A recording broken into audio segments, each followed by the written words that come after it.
사도 바오로의 로마서 말씀입니다.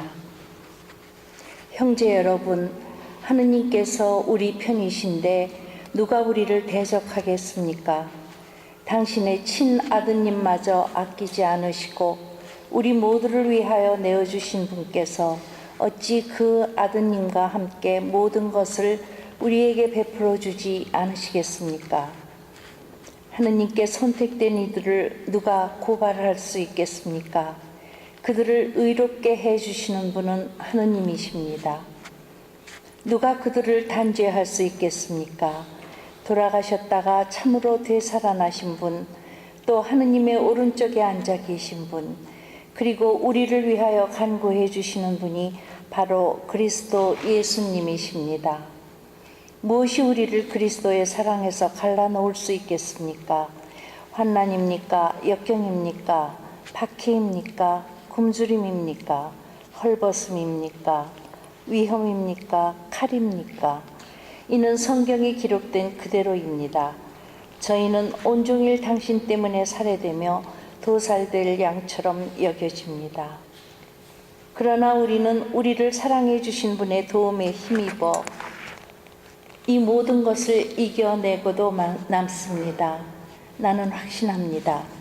죽음도 삶도 천사도 권세도 현재의 것도 미래의 것도 권능도 저 높은 곳도 저 깊은 곳도 그 밖에 어떠한 피조물도 우리 주 그리스도 예수님에게서 드러난 하느님의 사랑에서 우리를 떼어놓을 수 없습니다. 주님의 말씀입니다. 하느님 감사합니다.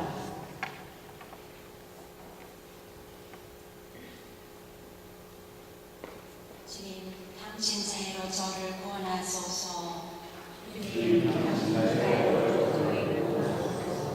하느님, 당신은 저의 주님, 당신 이름 생각하시어 저를 돌보소서. 당신의 좋으신 사이로 저를 구하소서. 저는 가련하고 불쌍한 몸, 마음속에는 구멍이 뚫렸나이다. 주 하느님, 저를 도우소서. 당신 자애로 저를 구원하소서.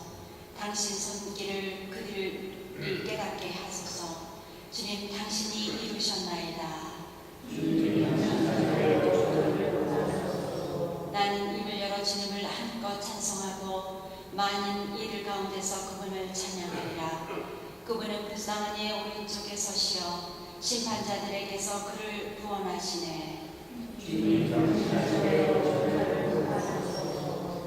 할렐루야.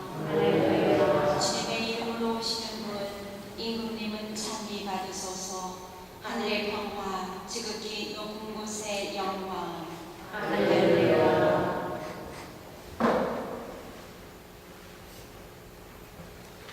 주님께서 여러분과 함께 루카가 전한 거룩한 복음입니다. 그때 바리사의 몇 사람이 예수님께 다가와 어서 이곳을 떠나십시오. 헤로데가 선생님을 죽이려고 합니다 하고 말하였다. 그러자 예수님께서 그들에게 이르셨다. 가서 그 여우에게 이렇게 전하여라. 보라, 오늘과 내일은 내가 마귀들을 쫓아내며 병을 고쳐주고 사흘째 되는 날에는 내 일을 마친다. 그러나 오늘도 내일도 그 다음 날도 내 길을 계속 가야 한다. 예언자는 예루살렘이 아닌 곳에서 죽을 수 없기 때문이다. 예루살렘아, 예루살렘아, 예언자들을 죽이고 자기에게 파견된 이들에게 돌을 던져 죽이기까지 하는 너, 암탉이 제 병아들을 날개 밑으로 모으듯 내가 몇 번이나 너의 자녀들을 모으려고 하였던가. 그러나 너희는 마다하였다. 보라, 너희 집은 버려질 것이다. 내가 너희에게 말한다. 너희가 주님의 이름으로 오시는 분은 복되시오라 하고 말할 날이 올 때까지 정녕 나를 보지 못할 것이다. 주님의 말씀입니다. 예, 벌써 10월의 마지막 밤입니다. 다소 좀 낭만적인 것 같이 들리기도 하고 또 어떻게 보면 좀 서글픈 것 같기도 하는 그런 날입니다. 금방 한 해가 시작된 것 같은데 벌써 10월도 마지막이 되고 보면 참 올해도 이렇게 덧없이 흘러가고 마는 것인가 하는 그런 아쉬움과, 또 그래도 2달이나 남아있으니까 이 2달 동안에는 올해를 잘 마무리 짓고 또 실속 있는 그런 삶을 결실로서 맺어야 되겠다, 그런 생각들도 하게 될 것 같습니다.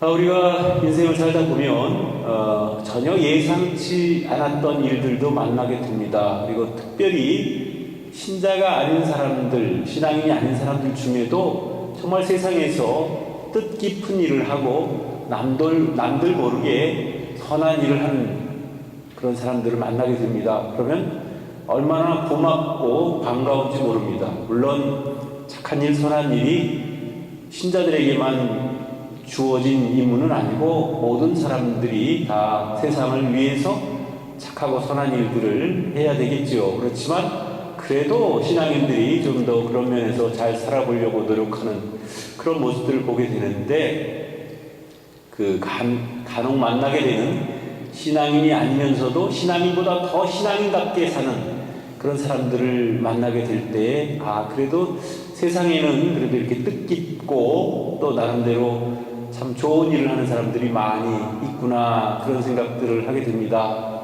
우리가 흔히 바리사이라고 하면 늘 예수님을 반대하고 예수님을 못 잡아먹어서 안 다닌 사람들로만 생각하는데, 오늘 복음에는 예외적인 그런 바리사이들이 등장합니다. 바리사이 몇 사람이 예수님께 다가와 어서 이곳을 떠나십시오, 헤로데가 선생님을 죽이려고 합니다, 이런 정보를, 이 귀한 정보를 예수님께 전해줍니다.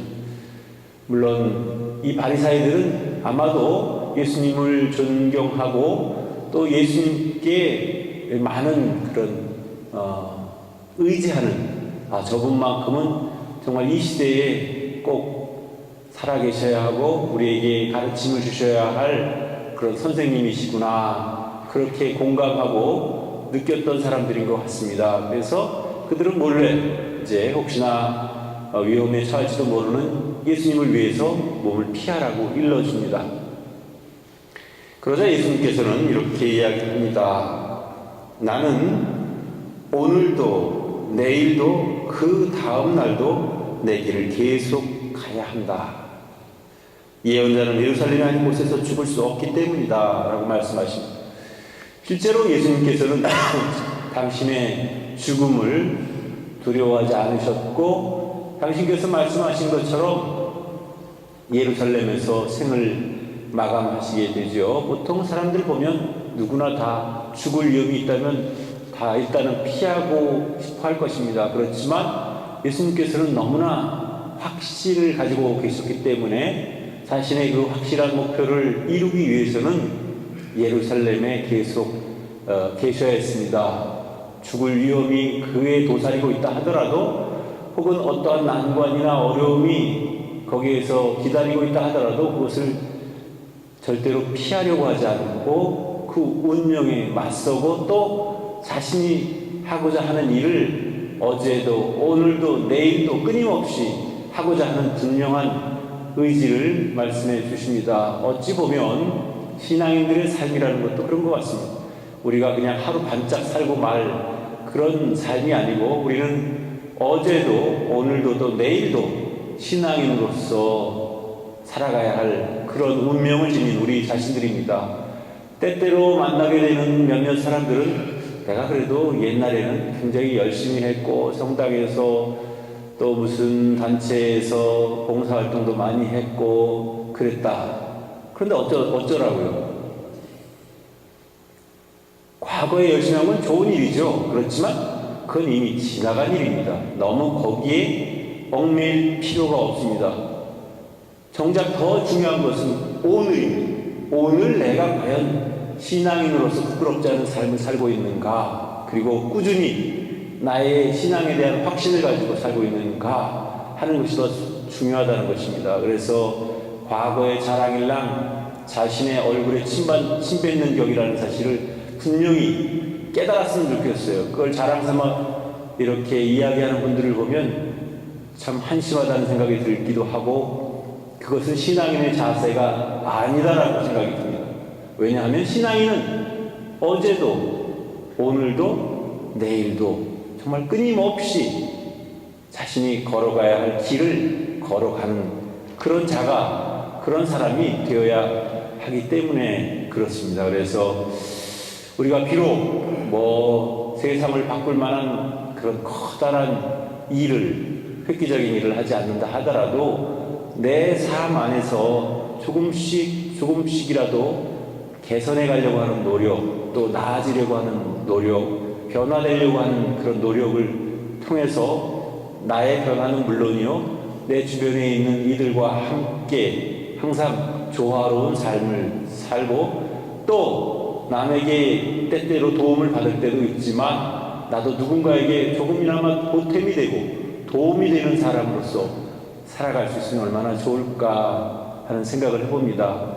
세월은 우리를 기다려주지 않습니다. 우리는 흘러가는 그 세월 속에서 우리 나름대로 할 수 있는 만큼, 내가 오늘 여기까지 했으면 오늘 한 만큼, 또 내일은 여기까지 할 수 있으면 할 수 있는 만큼 최선을 다해서 살아가는 것, 그것이 바로 하느님 앞에서 신앙인으로서 신앙인답게 살아가는 길임을 분명하게 깨달았으면 좋겠습니다.